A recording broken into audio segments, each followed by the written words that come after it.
Good morning everyone, welcome to Anu's kitchen. ఇవాళ special వచ్చేసి egg curry easy మెథడ్లో ఎలా తయారు చేసుకుందామో చూద్దాం. ముందుగా ప్యాన్లో ఆయిల్ పోసుకొని అది వేడైన తర్వాత అందులోనే కట్ చేసుకున్న ఆనియన్స్ యాడ్ చేసేసుకోవాలి. మంచిగా గోల్డెన్ కలర్ వచ్చేదాకా మంచిగా వేయించుకోవాలి లో ఫ్లేమ్లోనే. అండ్ అందులోకే బగారా రెమ్మలు కొన్ని యాడ్ చేయండి.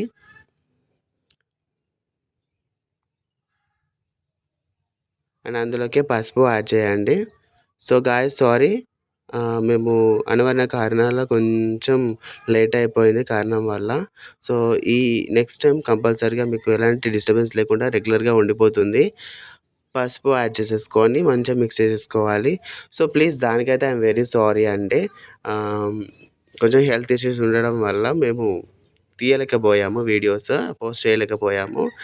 అండ్ దాంతో పసుపు అయిన తర్వాత కారపొడి అందులోకి యాడ్ చేయాలి. అండ్ ఫ్రెండ్స్, ఇది చాలా ఈజీ ప్రాసెస్, చాలా తొందరగా అయ్యే ప్రాసెస్. బ్యాచిలర్స్కి అయితే చాలా ఈజీగా ఉంటుంది.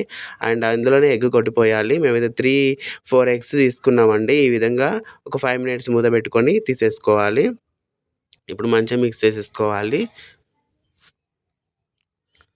ఈ విధంగా చెదిరిపోకుండా మంచిగా తీసేసుకున్న తర్వాత అందులోకి ధనియాల పౌడర్ మిక్స్ చేసుకుంటే వేడి వేడి గుమగుమలాడే ఎగ్ కర్రీ చాలా ఈజీ ప్రాసెస్ రెడీ అయిపోతుందండి. ట్రై చేయండి. Thanks for watching our videos and to subscribe.